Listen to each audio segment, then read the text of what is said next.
Hace casi 30 años. Recuerdo aquella pequeña oficina del abogado. El aire era pesado, un poco rancio, y el silencio, denso. Javier estaba sentado frente a mí, su perfil familiar, pero con la mirada fija en el suelo. La firma en el documento, nuestro divorcio, parecía solo un trámite más, una formalidad sin alma. Él no levantó la vista. No pronunció una sola palabra, ni un solo lamento. Aquel silencio, en ese momento, pareció una claudicación, quizás una derrota absoluta para mí. Pero lo que él no sabía, lo que nadie en nuestro Villanueva del Sol podía imaginar, era el pequeño latido que yo sentía en lo más profundo de mi vientre. Un secreto que yo guardaba, un futuro que solo yo conocía. Mi silencio no era por debilidad, no. Era una pausa. Una observación muy íntima. Observaba cómo se desmoronaba lo que creía que era mi vida, para ver con una claridad extraña lo que realmente empezaba a construirse dentro de mí. Aquello que la tenue luz de aquel día gris aún no permitía ver del todo. Antes de continuar, si lo desea, suscríbase al canal y dígame suavemente en los comentarios desde donde está escuchando esta historia. Me alegrará mucho saberlo. Me llamo Elena. Ahora tengo 58 años. La vida en la ciudad, después de todo este tiempo, me ha dado una cierta calma, una forma de mirar las cosas sin la prisa de antes. Mi apartamento es luminoso, con unas pocas plantas en el balcón que cuido cada mañana. Mi rutina es tranquila. Podría decirse que mi vida, en este momento, es serena y plena, llena de la paz que uno construye con el tiempo, ladrillo a ladrillo, después de muchas tormentas. Pero hay momentos, ¿saben?, en los que el pasado, por muy bien que lo hayamos guardado, decide llamar a la puerta. Y no llama suave. A veces, simplemente se presenta. Este fue uno de esos días. Me senté en el asiento trasero del coche, observando el paisaje pasar. Mis hijos iban conmigo. Marcos conducía, con su mirada atenta, esa que ha heredado de mí, o quizás, de su profesión. Carlos iba a su lado, tan concentrado, con esa seriedad que lo distingue. Detrás, conmigo, David y Pablo. Los cuatro, mis cuatro pilares, mis cuatro milagros, vestían sus uniformes de piloto. El tejido azul marino, las insignias discretas, todo impoluto. Se movían con una elegancia y una seguridad que me llenaban el pecho, no de orgullo ruidoso, sino de esa alegría silenciosa que solo una madre puede entender. Íbamos hacia Villanueva del Sol. Un nombre que, durante casi 3 décadas, había sido poco más que un murmullo lejano en mi memoria, una herida que creí cicatrizada. Hoy, en la radio del coche, escuché una canción antigua, de esas que te transportan sin preguntar. Y, de repente, sentí la cercanía del pueblo, el olor de la tierra húmeda después de una lluvia fina. El pueblo entero se preparaba para el día de la ofrenda familiar. Era una tradición, de esas que se aferran a la tierra como las raíces de los olivos centenarios. Un día en que las familias más importantes, los clanes, se reunían para honrar a sus ancestros, para reafirmar sus lazos, sus nombres, su lugar en el mundo. Siempre fue un evento grande, ruidoso, lleno de comidas, de misas, de reencuentros, y de miradas. Muchas miradas. Miradas que juzgaban, que comparaban, que aprobaban o desaprobaban. El coche avanzaba por la carretera que se estrechaba, dejando atrás los campos de cultivo y acercándose a las primeras casas. El aire se hizo más denso, más familiar, casi como el abrazo de un viejo conocido. Pude ver el portal del pueblo, el mismo portal de piedra cubierto de musgo que recordaba de mi juventud. Llevaba allí, me atrevería a decir, cientos de años. Marcos disminuyó la velocidad. Mis ojos se fijaron en el arco de piedra. En ese momento, sentí un nudo en la garganta, pero no de miedo. No era miedo. Era la tensión de un hilo muy, muy largo que se estaba tensando de nuevo después de casi 3 décadas. Los primeros rostros comenzaron a aparecer. Mujeres que barrían sus puertas, hombres que charlaban en la plaza. Sus miradas, al principio casuales, Se detuvieron en nuestro coche, en los 4 hombres altos con uniforme. Y luego, en mí. Las primeras expresiones de asombro. La sorpresa, un ceño fruncido, una mano que se llevaba a la boca. Luego, el reconocimiento, lento pero innegable. Y entonces, los susurros comenzaron, como una brisa que recorre el trigal, cada vez más fuerte, más claro. El coche se detuvo suavemente frente a la plaza principal, justo al lado de la casa del clan Javier. Respiré hondo. Sentí el pulso en las sienes. No había prisa. No había necesidad de apresurar nada. Abrí la puerta del coche y salí. Mis pies tocaron la tierra del pueblo. Era la misma tierra que una vez sentí bajo mis pies al irme. Pero esta vez, mi espalda estaba recta. Mi mirada, aunque tranquila, no se desviaba. No era una mirada de desafío, sino de afirmación. Mis 4 hijos salieron tras de mí, formándose a mi lado de manera casi instintiva. Eran hombres altos, con esa presencia que infunde respeto. Sus uniformes, sus gestos seguros, todo en ellos hablaba de un mundo más allá de Villanueva del Sol. Entonces, lo vi. Javier.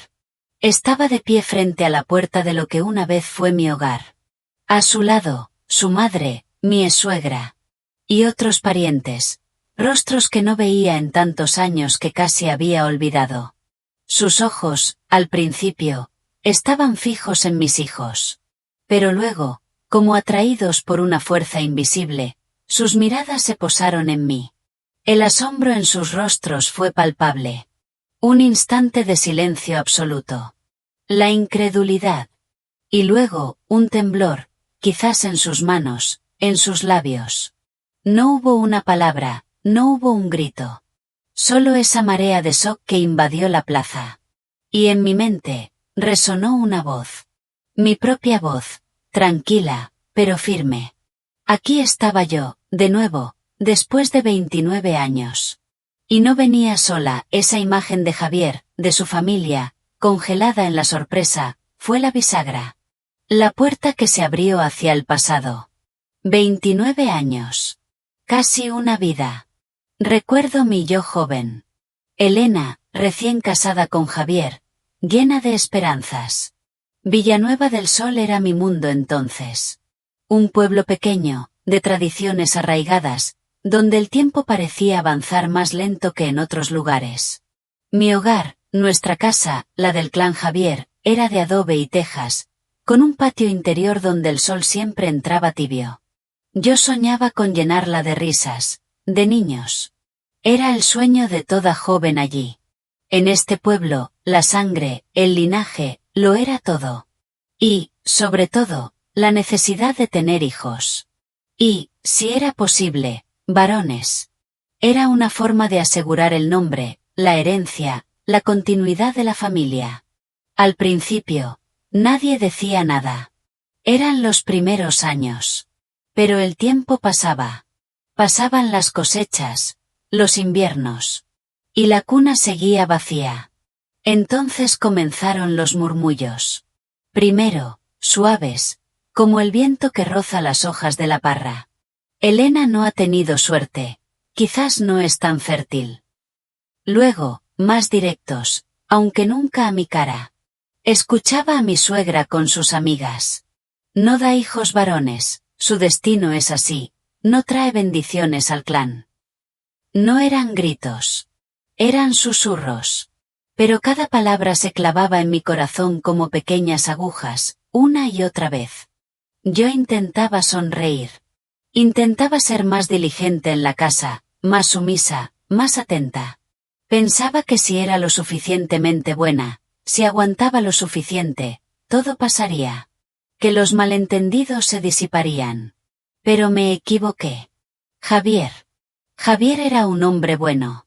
Con un corazón, creo, noble. Pero era joven. Y estaba atrapado entre el peso de su madre, de su familia, de las tradiciones del pueblo, y yo. Su esposa. Cuando las voces se hicieron más fuertes, cuando las presiones se volvieron insoportables, él eligió el silencio. No me regañó. No me defendió. Solo, se quedó en silencio. Y ese silencio, para mí, fue el corte más profundo. Un cuchillo invisible que me desgarraba por dentro. Llegó el día del divorcio. No hubo lágrimas de mi parte. No en ese momento. Era como si mi cuerpo se hubiera secado por dentro, o quizás, como si todas las lágrimas ya se hubieran derramado en la soledad de mis noches. Firmé el papel. La tinta parecía fría en el documento. Solo le hice una pregunta, apenas un susurro, mientras él mantenía la cabeza gacha. Una pregunta que no buscaba una respuesta. Quizás solo buscaba una señal. Si me voy, Javier, ¿alguna vez pensarás en buscarme? Él no levantó la cabeza. No dijo nada. Y yo entendí. Salí de esa casa con las piernas temblorosas. Sí. Pero mi espalda, sentí, estaba recta. No llevaba equipaje, no tenía dinero.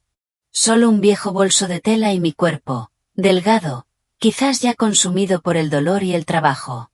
Nadie sabía, ni se molestó en preguntar, que dentro de mí llevaba un secreto. Una vida diminuta que empezaba a crecer. El portón del pueblo se cerró a mi espalda. Seco. Resonó en el aire, como una despedida que nunca se pronunció en voz alta.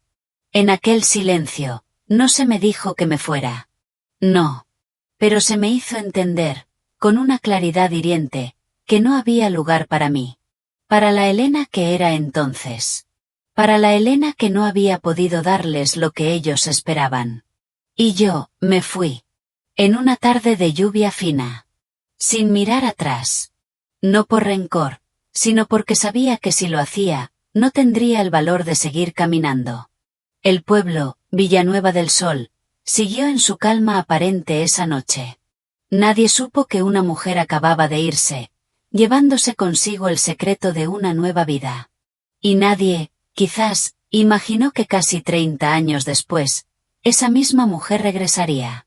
De una forma que el pueblo jamás olvidaría. Pero esa ya es otra historia. Cuando salí de Villanueva del Sol, la oscuridad de la noche se tragaba el camino. El autobús nocturno me llevó a la ciudad. Recuerdo ir sentada junto a la ventana, la mano instintivamente sobre mi vientre. Ese pequeño ser dentro de mí se movió. Fue un suave aleteo. Y yo, susurré, más para mí misma que para él. Tranquilo, hijo. Mamá y tú saldremos adelante. No miré atrás. No lo hice. Si lo hubiera hecho, el peso de la pena quizás me habría paralizado. La ciudad me recibió con sus calles largas, sus luces amarillentas y el olor extraño del humo y el polvo. Era un mundo diferente, inmenso, anónimo. Una soledad abrumadora que, paradójicamente, me daba la libertad de ser nadie. Alquilé una pequeña habitación de pensión en un barrio humilde, una de esas con el tejado de chapa, paredes manchadas por el tiempo. No era un hogar. Era solo un refugio temporal, hasta que yo fuera lo suficientemente fuerte para seguir adelante. Los últimos meses del embarazo fueron los más duros. Trabajaba fregando platos en un pequeño restaurante cerca de la estación de autobuses. Las horas eran interminables, el trabajo, pesado. La paga, un salario mísero. Pero no podía parar. Cada noche, cuando la espalda me dolía tanto que no podía enderezarme, me decía a mí misma, un poco más, Elena. Tu hijo te necesita. No le conté a nadie sobre mi embarazo. No por vergüenza, sino porque no quería miradas de lástima. Ya me había acostumbrado a cargar con todo yo sola. La noche en que me puse de parto, una tormenta feroz azotó la ciudad.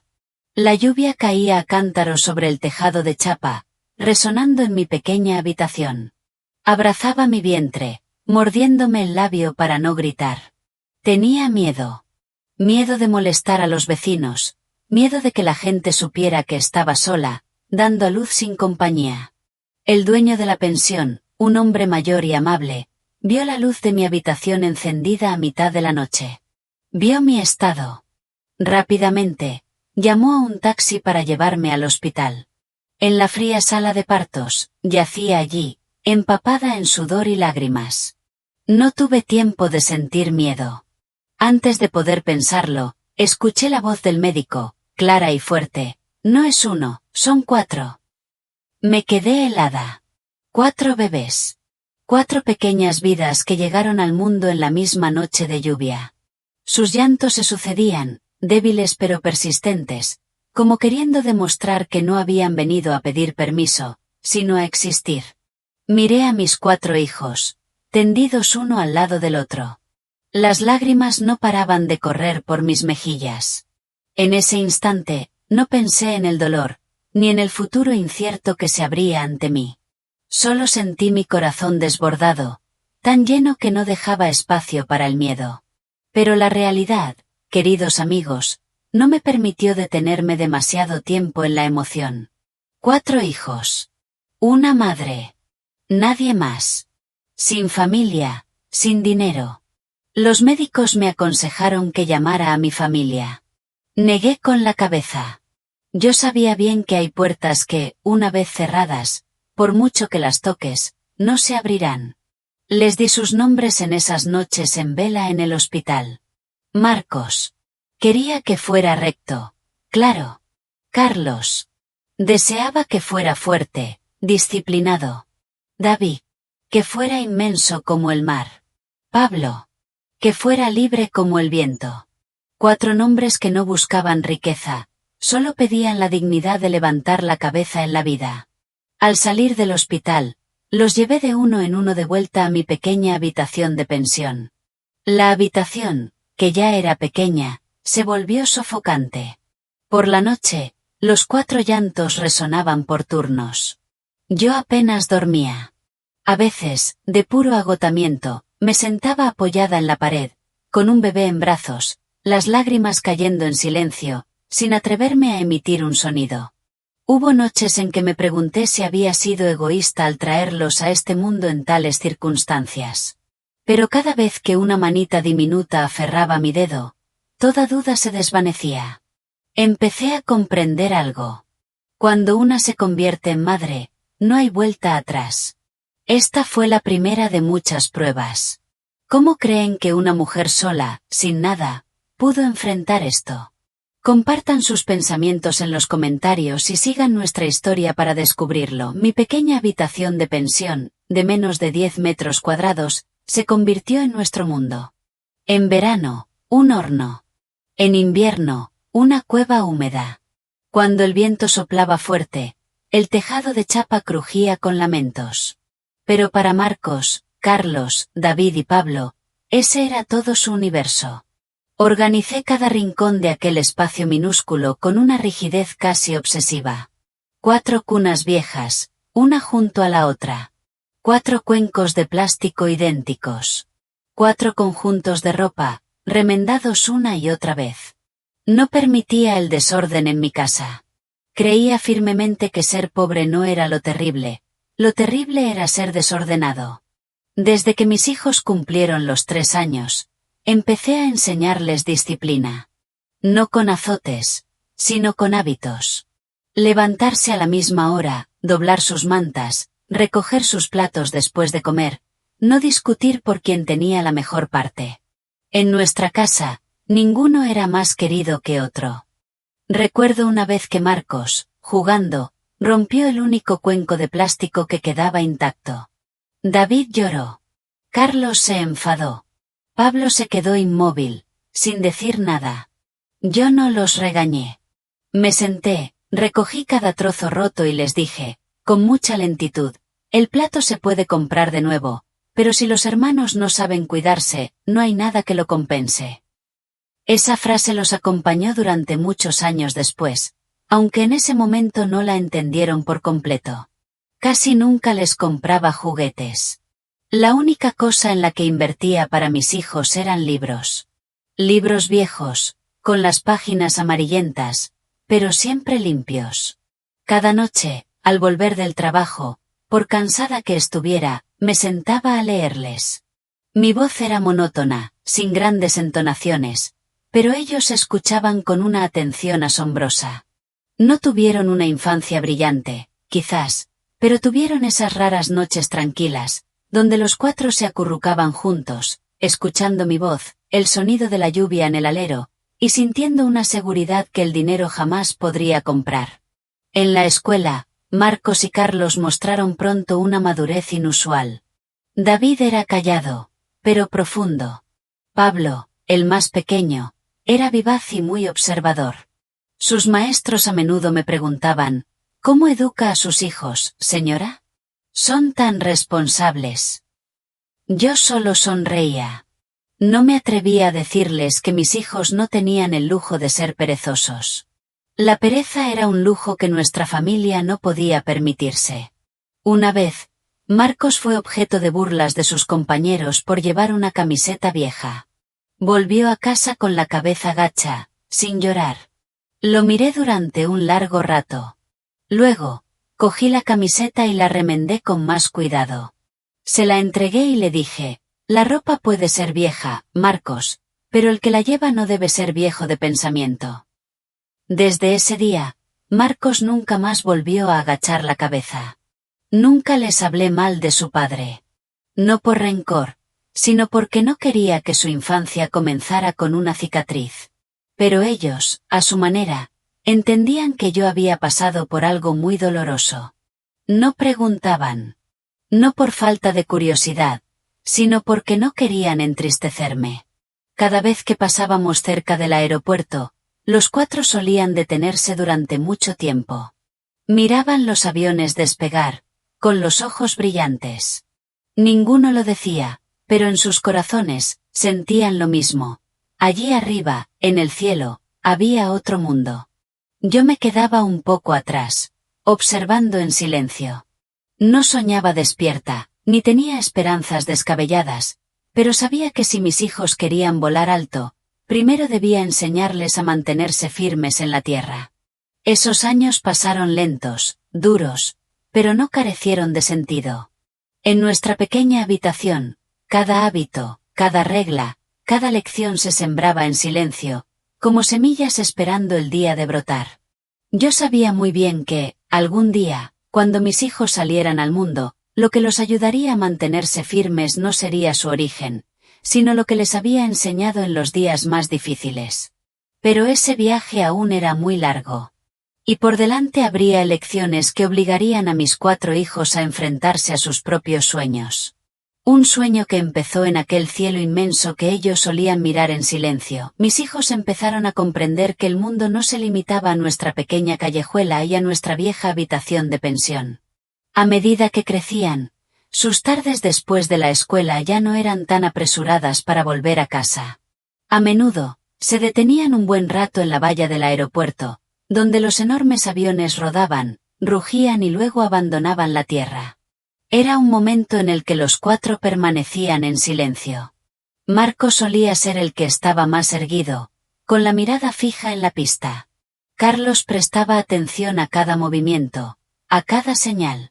David se quedaba un poco más atrás, escuchando el sonido de los motores como si los grabara en su memoria.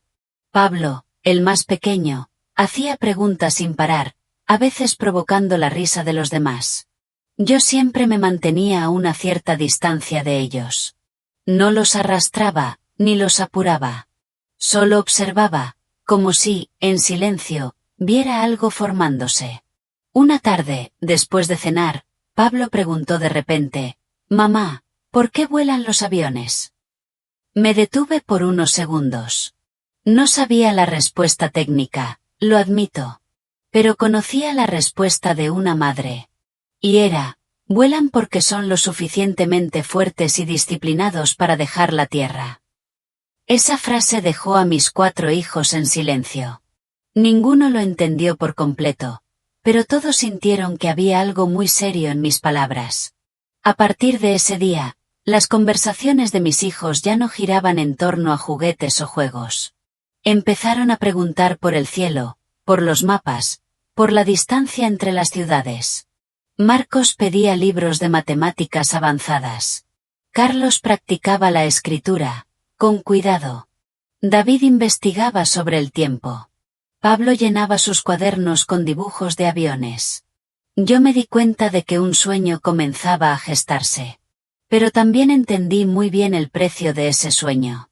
Una tarde, al salir temprano del trabajo, vi a Marcos sentado en el umbral de nuestra habitación de pensión, mirando a lo lejos en silencio. Dijo en voz muy baja: «Mamá, si queremos estudiar mucho, ¿podrás con ello?».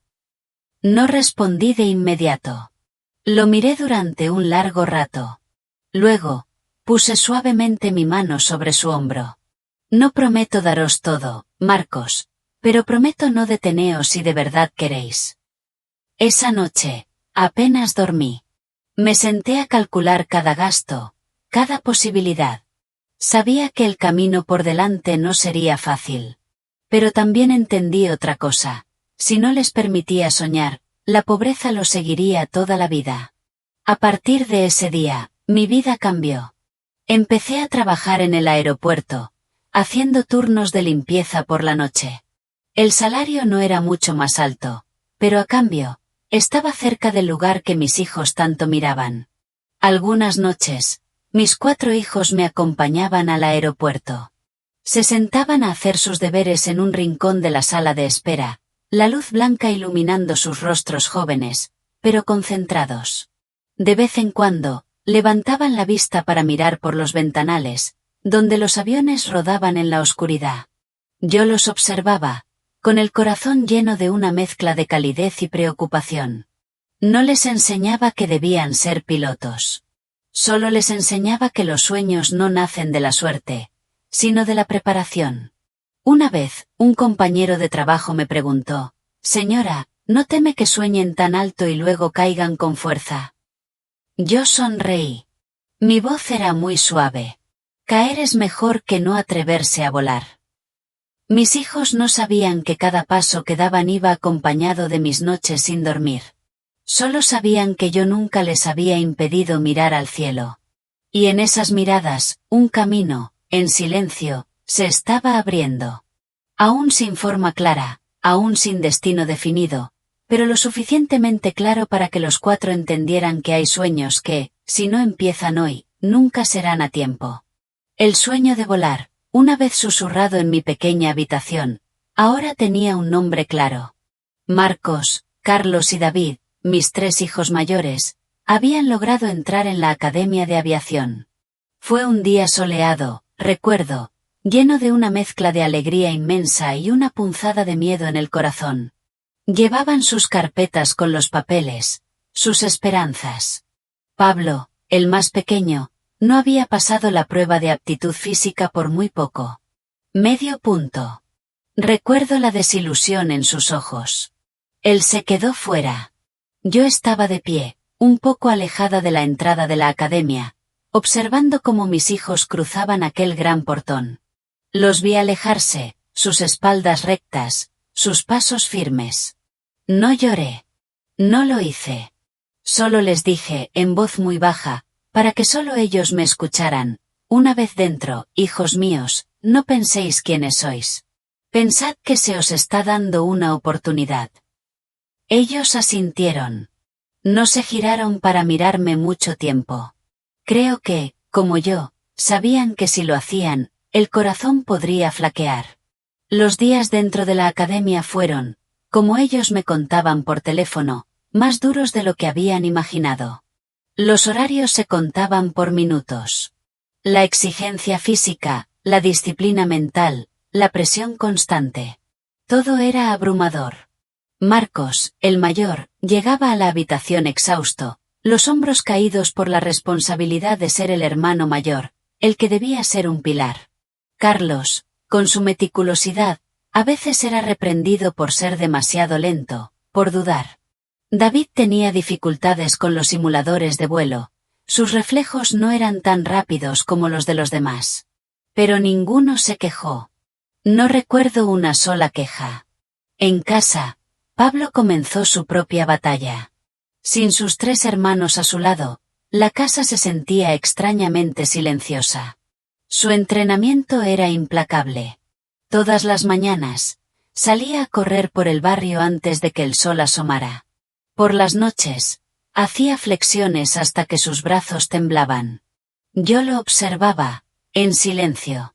No lo detenía, pero tampoco lo animaba con palabras grandilocuentes. Comprendía que su mayor motivación era esa sensación de no querer quedarse atrás. Las primeras evaluaciones en la academia no fueron fáciles. Algunas materias, me contaron, las suspendieron los 4. Hubo una tarde en que Pablo volvió a casa. No dijo nada. Solo se sentó en silencio en el sofá. Yo no le pregunté. Solo le puse delante un vaso de agua tibia. Bebe, le dije. Mañana sigues estudiando. Ni reproches, ni consuelos exagerados. Yo sabía que, a veces, la serenidad de una madre es el mayor apoyo para un hijo. Marcos también tuvo su momento. Cuando se publicaron los resultados preliminares del examen oficial, Marcos no encontró su nombre. Carlos y Pablo tampoco. Solo David, el más callado, había superado la primera fase. El silencio en casa esa noche fue tan denso que casi se podía tocar. Pablo giró la cara, mordiéndose el labio. Carlos bajó la cabeza, apretando los puños. Marcos se quedó inmóvil, como si no pudiera creer lo que sus ojos veían. Por primera vez en sus vidas, los 4 comprendieron lo que era un fracaso innegable. La cena de esa noche transcurrió en el más absoluto silencio. Nadie habló del examen. Nadie culpó a nadie. Pero la atmósfera era tan pesada que Pablo no pudo más. Empezó a llorar. Quizás no estamos hechos para esto, ¿verdad, mamá? Su voz, rota, se aferró a mí. Dejé mi cuenco en la mesa. Lo miré. Mi mirada no era triste, ni severa. Era, simplemente, real. Un fracaso no dice que no seas apto, hijo mío, le dije con calma. Solo dice que aún no eres suficiente. Esa frase, creo, no los consoló. Pero hizo que los 4 levantaran la cabeza. Esa noche, Marcos se quedó sentado en el umbral, mirando las luces de la calle. Salí y le ofrecí un vaso de agua. Él no se giró. Solo dijo, muy suavemente, temo haber arrastrado a todos hacia abajo. Puse mi mano en su hombro. Mi voz, grave pero firme, le respondió, si uno de vosotros cae y el grupo se rinde, eso, Marcos, es el verdadero fracaso. David, el único que había aprobado la primera fase, se ofreció a detenerse y buscar trabajo para ayudarme. Negué con la cabeza. Nadie se queda atrás, les dije. Si vamos, vamos juntos. Si nos quedamos juntos. Esa frase se convirtió en una regla tácita.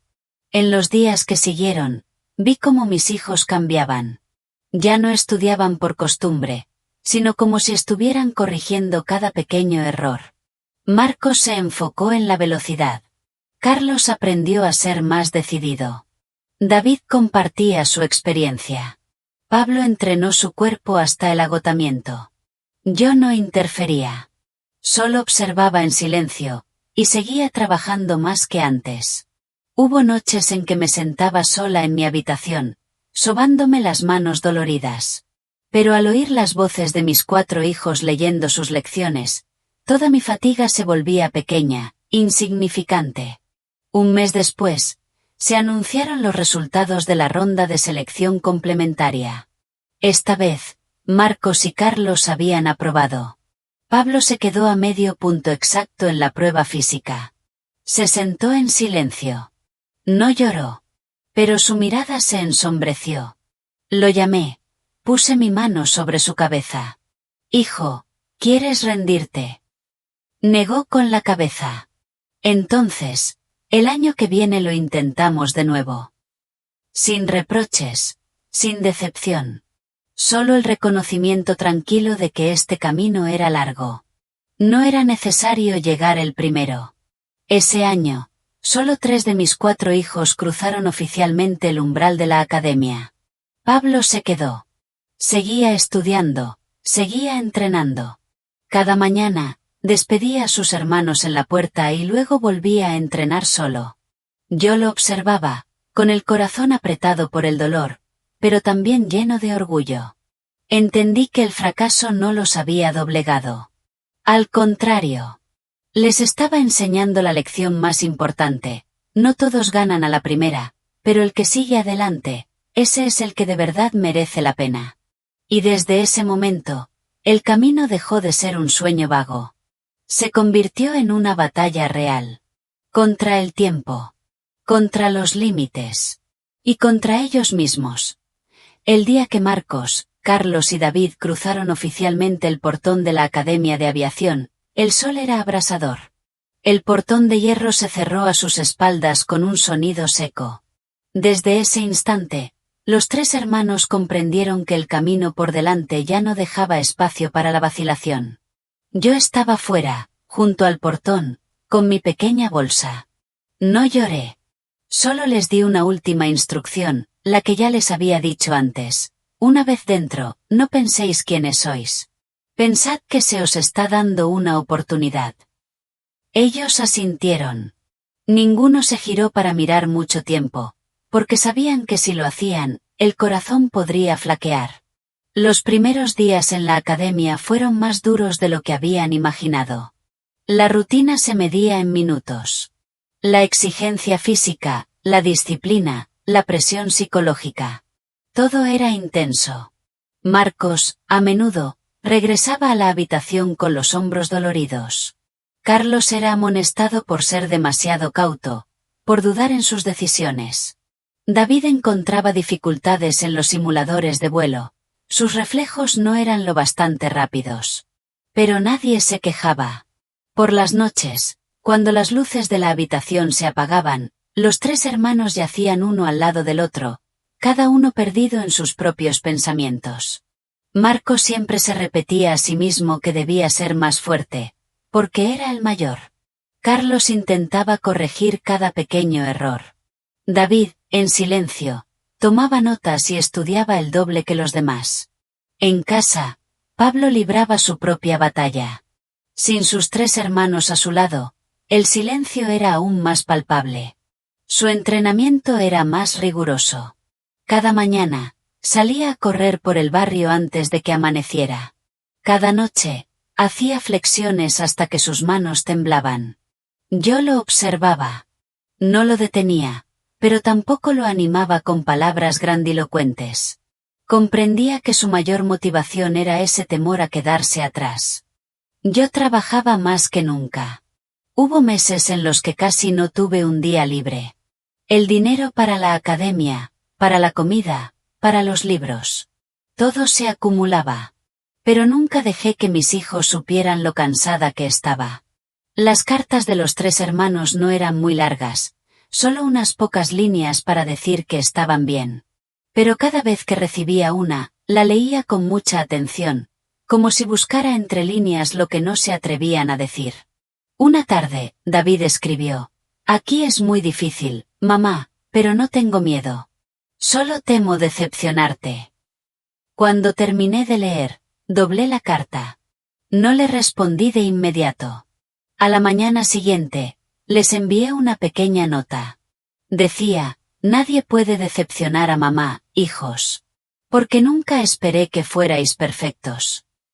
En la academia, la primera evaluación llegó como una tormenta. Marcos fue clasificado como promedio por intentar abarcar demasiado. Carlos fue reprendido por dudar en una situación simulada. David estuvo a punto de no pasar por su estado físico. Los tres hermanos se sentaron juntos durante mucho tiempo después de la evaluación. Nadie culpó a nadie, pero cada uno entendía que si no cambiaban, serían eliminados. Empezaron a repartirse los roles de forma más clara. Marcos aprendió a confiar en sus compañeros. Carlos practicó reacciones rápidas. David duplicó su entrenamiento físico. Nadie ayudaba al otro con facilidad, pero nadie dejaba que el otro cayera solo. Un año después, Pablo se presentó de nuevo al examen. Yo estaba de pie frente a la entrada, como la primera vez. Pablo salió, el rostro enrojecido por el esfuerzo, pero sus ojos brillaban. Cuando se publicaron los resultados, el nombre de Pablo apareció en la lista de admitidos. Pablo no gritó de alegría. Solo bajó la cabeza muy profundamente ante mí. Puse mi mano en su hombro. Por primera vez en mucho tiempo, mi voz tembló ligeramente. Lo lograste, hijo. Mis 4 hijos finalmente estaban juntos, en fila, en la academia. Ya no eran los niños de la pequeña habitación de pensión. Se habían convertido en cadetes de aviación, iguales, disciplinados y responsables de sí mismos.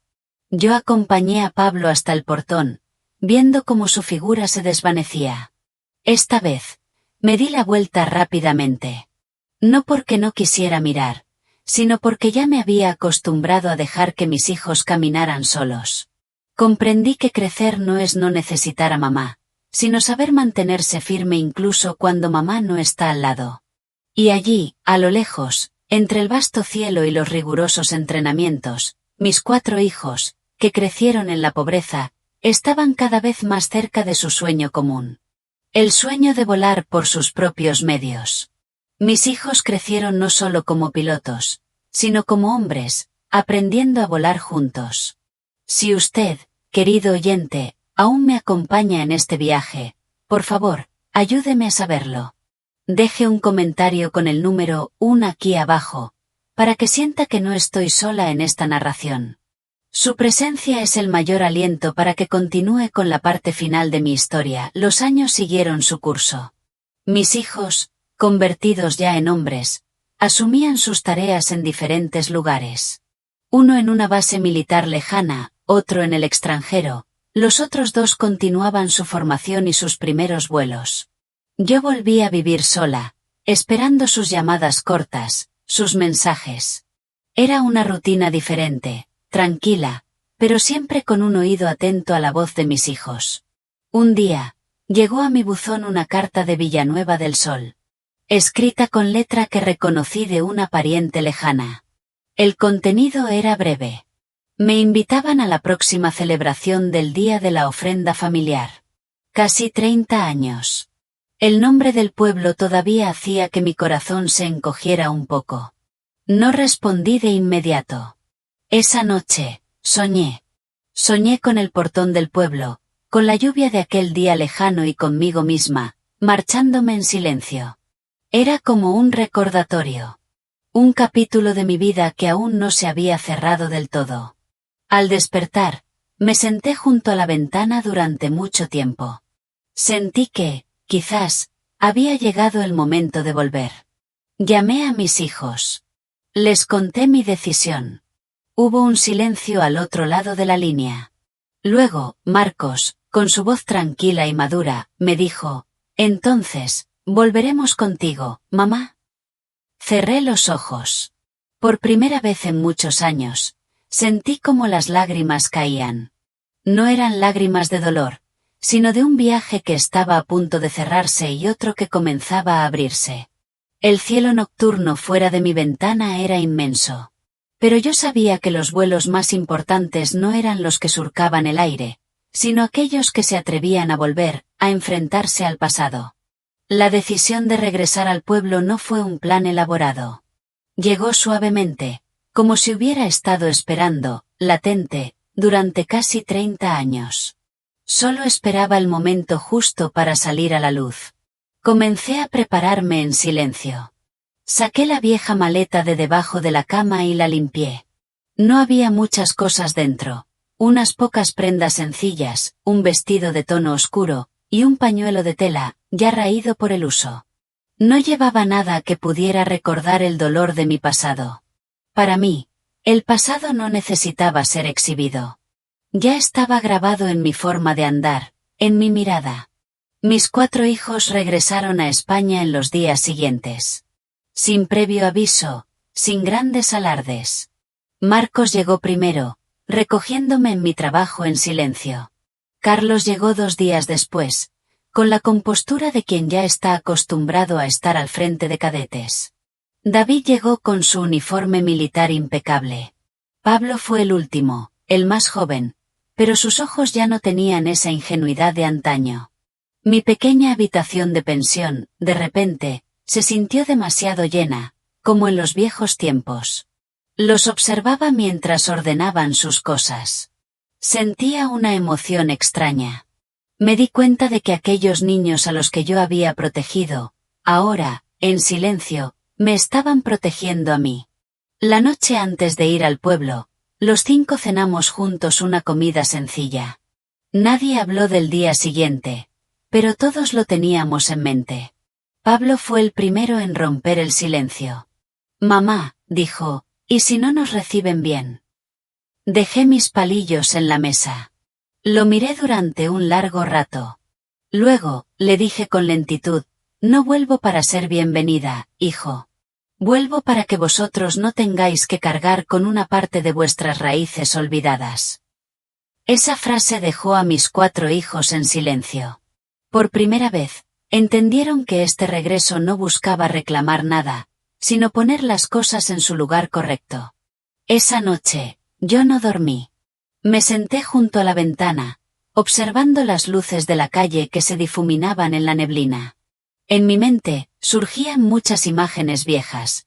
El portón musgoso del pueblo, el camino de tierra roja, la tarde de lluvia de aquel año. No sentía rencor.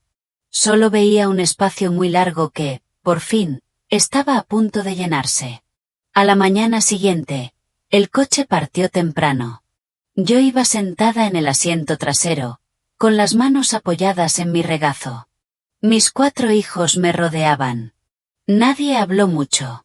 El paisaje por la ventana cambiaba gradualmente, de edificios altos a campos de cultivo, de carreteras asfaltadas a caminos rurales. Cuanto más nos acercábamos al pueblo, más lento latía mi corazón. No por miedo, sino porque había esperado este día durante demasiado tiempo. Marcos me miró por el retrovisor. Se dio cuenta de que yo ya no tenía la apariencia de la mujer que una vez fue expulsada en silencio. Ante él, estaba una mujer serena, con la espalda recta, la mirada firme. La postura de alguien que había pasado por suficientes tormentas como para no temblar ante el viento. Cuando el coche giró hacia el camino que llevaba al pueblo, los 4 hermanos se dieron cuenta de lo mismo.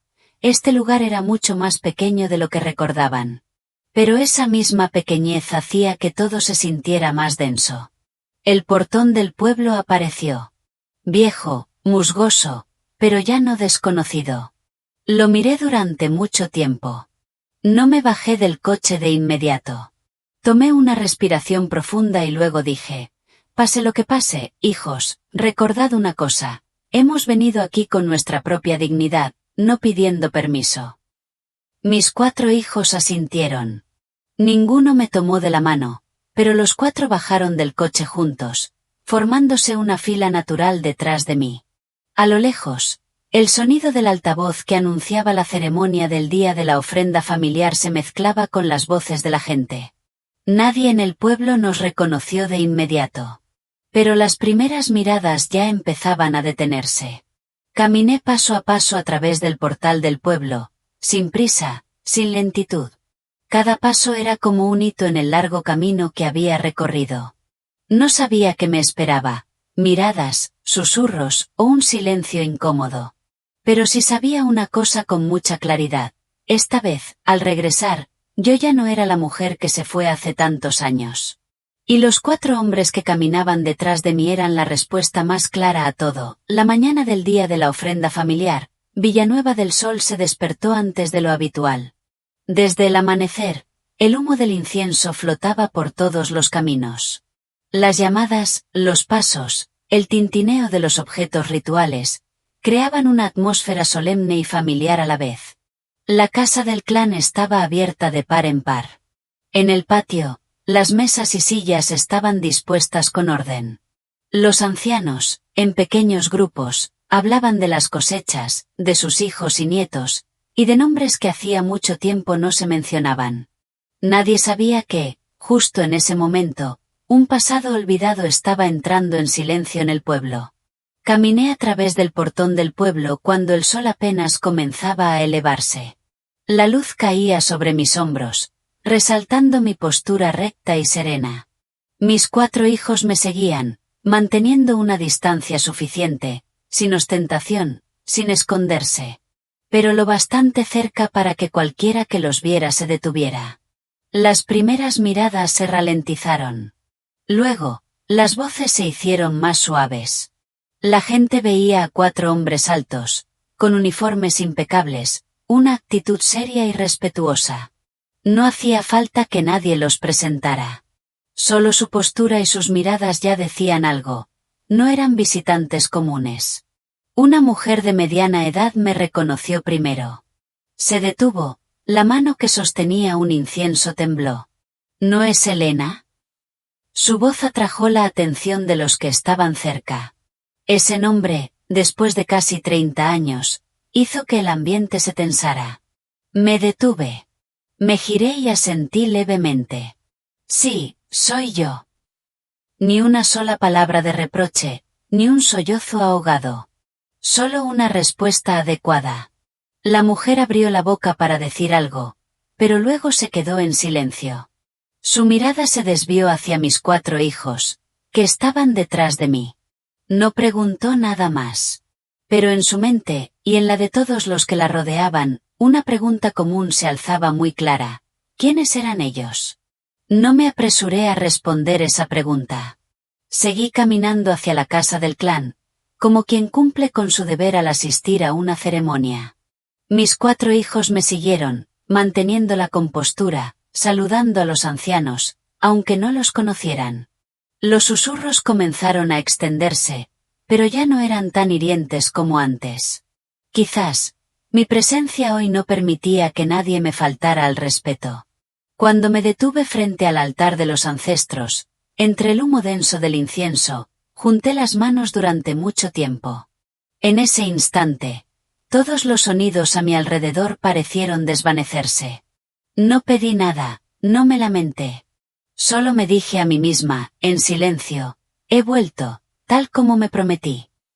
En otra esquina del patio, Javier, el hombre de antaño, permanecía inmóvil. Había oído mi nombre, pero no se atrevía a girarse. Cuando, lentamente, miró hacia la puerta, la imagen ante sus ojos lo dejó atónito. Yo, y detrás de mí, 4 hombres jóvenes. Su forma de estar allí no dejaba lugar a dudas. Era la postura de quienes están acostumbrados a la disciplina, a la responsabilidad, a un cielo mucho más vasto que ese pequeño patio. Javier dio un paso, luego se detuvo. Quiso preguntar, pero su garganta se le cerró. Me giré. Nuestras miradas se encontraron. No había frialdad, ni reproche. Solo una mirada serena, como si fuéramos 2 conocidos que se reencontraban después de mucho tiempo. Bajé la cabeza para saludar, como manda el respeto, sin llamarlo por su nombre, sin usar un título. Y esa misma formalidad hizo que Javier se sintiera más pesado que cualquier reproche. La ceremonia continuó, pero nadie estaba completamente concentrado en el ritual. Las miradas de todo el pueblo se dirigían, inconscientemente, a las 5 personas que estábamos cerca del altar de los ancestros. Mis 4 hijos, de pie, erguidos, sin decir nada, sin mostrar emoción. Pero su sola presencia ya era una respuesta clara a todas las habladurías de antaño. El día de la ofrenda familiar terminó en una atmósfera extraña, solemne y tensa a la vez. Cuando la gente empezó a dispersarse, las miradas curiosas, interrogantes, se transformaron lentamente en sorpresa, rodeándome a mí y a mis hijos. Finalmente, un anciano del clan se acercó. Su voz era grave. «Jóvenes, ¿son hijos de Elena?» Asentí. «Sí», le dije. Ni una palabra más. El anciano miró a mis 4 hijos durante mucho tiempo. Luego, suspiró. No era un suspiro de reproche, sino de quien finalmente comprende. Entonces, el clan Javier perdió mucho, muchísimas cosas. Esas palabras resonaron en el patio de la casa del clan, no muy grande, pero lo suficiente para que todos los que estaban cerca las escucharan. Y en ese instante, comprendí que el silencio de casi 30 años, por fin, se había roto. No con lágrimas, sino con una verdad que se presentaba de forma innegable. Pero la historia aún no terminaba. Porque por delante quedaba algo más importante que el reconocimiento del pueblo. El verdadero encuentro. Entre una madre, sus hijos y el padre de antaño, después del día de la ofrenda familiar, el patio de la casa del clan se fue vaciando, pero el ambiente no se aligeró en absoluto. Las preguntas no formuladas seguían flotando en los ojos de todos. Yo estaba de pie bajo el viejo nogal, donde antaño solía esperar a Javier después de cada día de mercado. El tiempo había hecho crecer al árbol, su sombra era más amplia. Solo los corazones habían cambiado. Javier se acercó.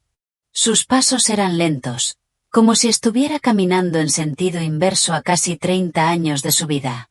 Cuando se detuvo frente a mí, no supo cómo empezar. La mujer frente a él ya no era la joven de antaño, sino una mujer que había pasado por suficientes tormentas como para no necesitar justificaciones. Javier miró a mis 4 hijos, de pie detrás de mí. Su garganta se le cerró. Vosotros sois. No lo dejé terminar la frase. Di un paso al frente. Mi voz era serena, pero clara. Son mis hijos.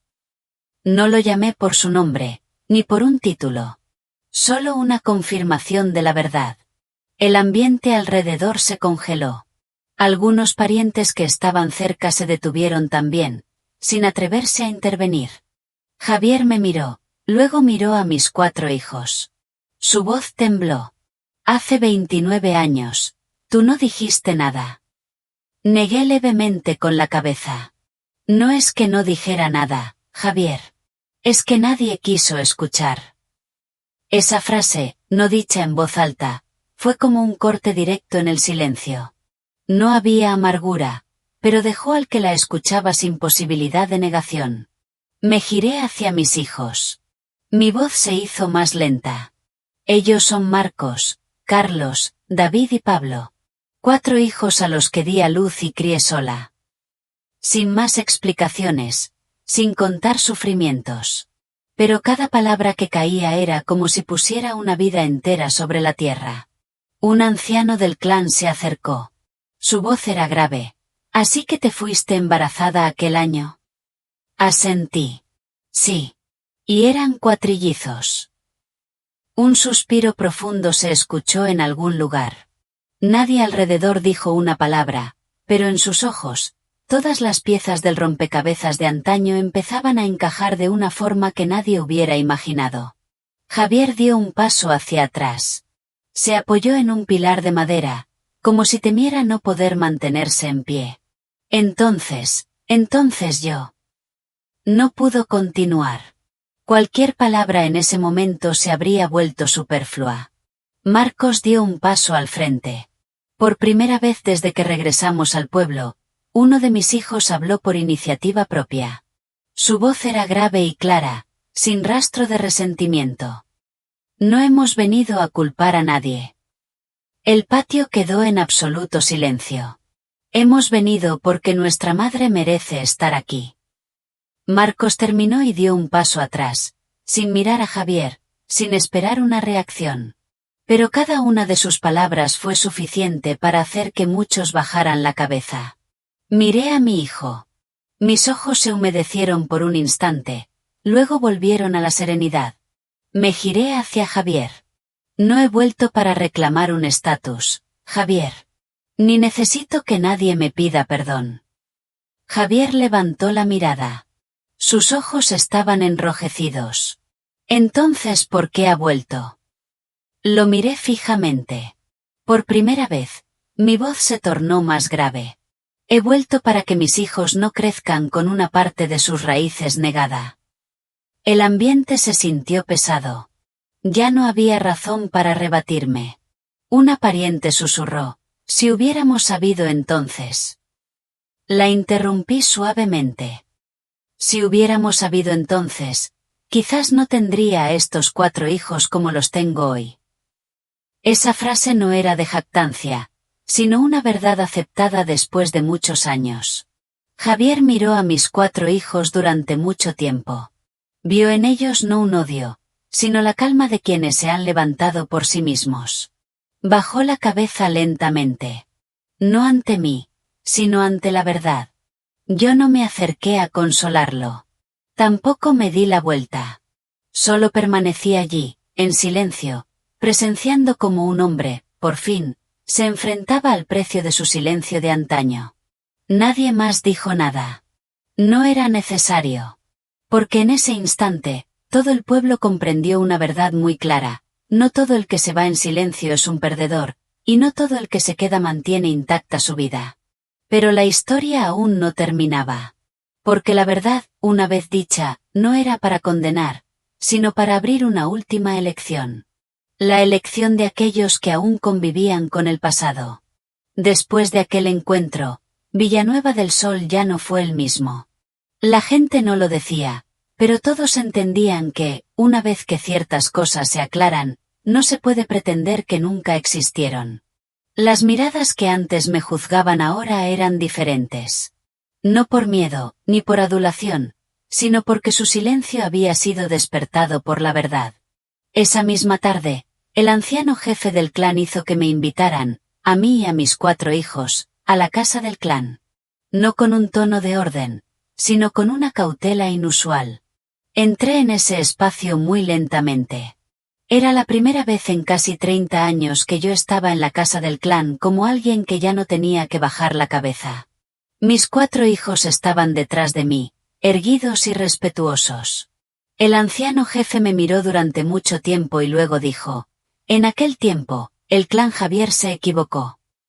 Sin rodeos, sin justificaciones. Solo 4 palabras, pero con un peso suficiente para que toda la casa del clan quedara en silencio. Le respondí de inmediato. Miré al altar de los ancestros, donde el humo del incienso aún flotaba. Comprendía que esas palabras no eran solo para mí, sino también para los que ya no estaban. No he vuelto para buscar culpables, dije. Solo deseo que la verdad sea dicha ante los ancestros. El anciano asintió. Se giró hacia mis 4 hijos. ¿Queréis que vuestros nombres se escriban en el árbol genealógico? Esa pregunta, pensé, era algo que jamás escucharía en esta vida. Mis 4 hijos se miraron. Marcos dio un paso al frente y dijo con mucha lentitud: estamos orgullosos de nuestro linaje, abuelo, pero lo que nos hizo hombres fue nuestra madre. No era un rechazo, pero tampoco una aceptación apresurada. Una elección muy clara. El anciano suspiró. No era un suspiro de frustración por el rechazo, sino porque comprendía que hay estatus que no se pueden compensar con prisas, ni con tinta en un papel. Javier, que había estado de pie en un rincón de la casa del clan todo este tiempo, finalmente se acercó. Inclinó la cabeza muy profundamente ante mí, más allá de la formalidad habitual. Permítame decir una palabra, dijo. Lo miré. En aquel tiempo, no tuve el valor, continuó Javier, con la voz ronca. Creí que el silencio mantendría la paz familiar. No imaginé que era la forma de dañarlo todo. Nadie lo interrumpió, nadie lo apuró. Durante 29 años, prosiguió, no perdí dinero, no perdí mi casa. Pero perdí el derecho a ser llamado padre. Javier levantó la mirada hacia mis 4 hijos. Sus ojos ya no eran los de un hombre que quería reclamar algo, solo eran los ojos de alguien que, por fin, comprendía cuánto había perdido. Yo escuchaba. No lloré. Tampoco asentí para perdonarlo. Solo dije, muy lentamente: hay disculpas que no borran el pasado, Javier. Solo sirven para que quien las dice pueda seguir viviendo. Javier volvió a bajar la cabeza. Esta vez, nadie lo miró con desprecio, pero tampoco nadie se apresuró a consolarlo. Esa tarde, la noticia de mi regreso con mis 4 hijos se extendió por todo el pueblo. No con alboroto, sino con un cambio en la forma en que la gente me miraba. Aquellos que antes me daban la espalda, ahora me saludaban primero. Los que antes decían palabras hirientes, ahora evitaban mi mirada. Yo no los culpaba. Entendía que enfrentarse a la verdad también requiere tiempo. Antes de abandonar la casa del clan, miré por última vez. No sentí rencor, solo que algo se había puesto en su lugar. La dignidad no viene de que tu nombre se escriba antes o después. La dignidad viene de mantener la cabeza alta cuando la verdad sale a la luz. Mis 4 hijos me siguieron hacia afuera. La luz del atardecer caía suavemente sobre el pueblo. Marcos dijo en voz baja: «Mamá, ¿te sientes más ligera ahora?» Sonreí. Una sonrisa muy pequeña, pero serena. «Más ligera», le respondí, «porque lo que debía decirse, ya se ha dicho». Pero yo también sabía que aún quedaba una última cosa por completar. No con el pueblo, no con el clan, sino la forma en que yo y mis hijos nos marcharíamos, para cerrar un capítulo de vida con total plenitud. A la mañana siguiente, Villanueva del Sol se despertó con una atmósfera diferente. Ya no había la curiosidad inicial, ni los susurros. Todo volvió a la calma habitual, pero todos sabían que algo había cambiado para siempre. Me levanté temprano. Doblé cuidadosamente el vestido que había usado el día anterior y lo guardé en mi maleta, sin llevarme ofrendas ni promesas vacías. Este regreso, para mí, ya era completo. Mis 4 hijos estaban en el patio, hablando en voz baja. No vestían hoy sus uniformes de piloto, sino ropas sencillas, como hijos comunes que esperaban a su madre. Miré la vieja casa por última vez, sin rencor, sin arrepentimiento. Porque ese lugar ya no definía mi vida. Cuando el coche se disponía a arrancar, el anciano jefe del clan salió. No llevaba el árbol genealógico, ni habló de títulos o linaje. Solo dijo: «Esta puerta, de ahora en adelante, permanecerá abierta, no para retener, sino para recordar». Incliné la cabeza en señal de respeto. Yo comprendía. Y con eso, era suficiente. Javier estaba de pie, a lo lejos. No se acercó, no me llamó, no intentó detenerme. Solo se quedó allí, observando la figura de la mujer que una vez fue su esposa y de los 4 hijos que nunca tuvo el privilegio de criar. En su mirada ya no había demanda, solo el reconocimiento tardío de que hay roles que, una vez perdidos, no se pueden reclamar con palabras. El coche avanzó lentamente a través del portal del pueblo. Miré el arco de piedra durante un largo instante.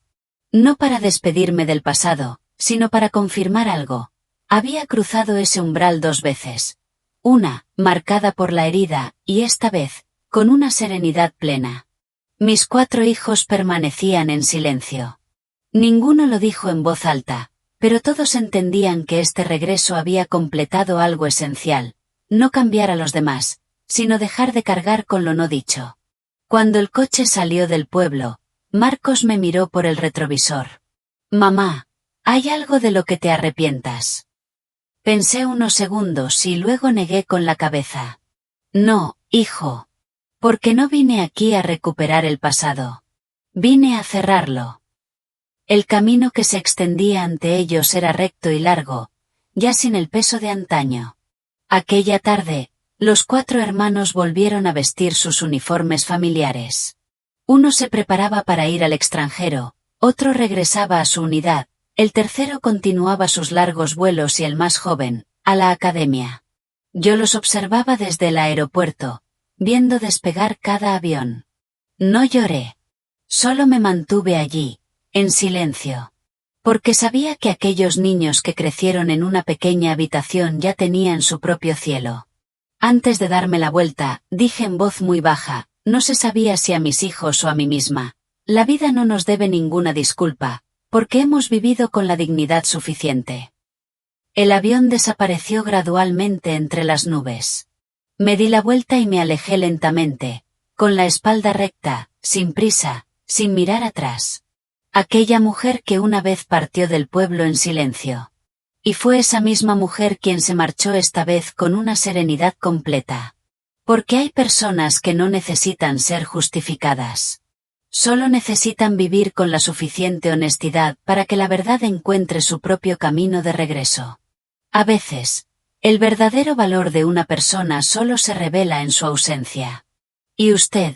¿Qué cree que nos enseña esta historia sobre el poder de la dignidad y el silencio? Aquí, queridos amigos, concluye la historia de Elena. Mi historia. He compartido con ustedes un pedazo de mi alma, mis decisiones más difíciles, mis largos silencios. Quizás, al escucharme, algunos de ustedes se hayan visto reflejados en mis pasos, en mis dudas, en esa fuerza que uno encuentra cuando parece que ya no queda más remedio. Cada vida tiene sus encrucijadas, sus caminos difíciles. Y a veces, las elecciones que parecen más dolorosas son las que, con el tiempo, nos regalan la mayor paz. Me gustaría saber qué pensamientos les ha dejado mi relato. Si alguna parte les ha conmovido o les ha hecho reflexionar sobre sus propias vidas, les invito a dejar sus comentarios aquí abajo. Leerles es, para mí, una forma de sentir que no camino sola. Si esta historia ha resonado en su corazón, quizás le apetezca compartirla con alguien que también necesite escucharla. Y si desean seguir acompañándome en este viaje de relatos que inspiran y hacen pensar, les animo a darle me gusta y a suscribirse al canal Silencio y Venganza. Su apoyo, aunque silencioso, es un faro para mí.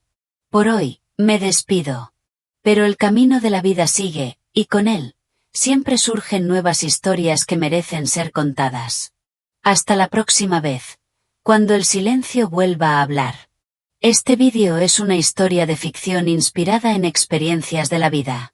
No fue creado para juzgar a nadie, sino como una invitación tranquila a reflexionar sobre la forma de vivir y sobre nuestras relaciones con los demás. Los personajes, los nombres y los lugares no tienen relación con la realidad y han sido modificados para no causar daño a nadie. Ojalá que, a través de esta historia, pueda detenerse un momento y recordar su propia vida y a las personas que son importantes para usted.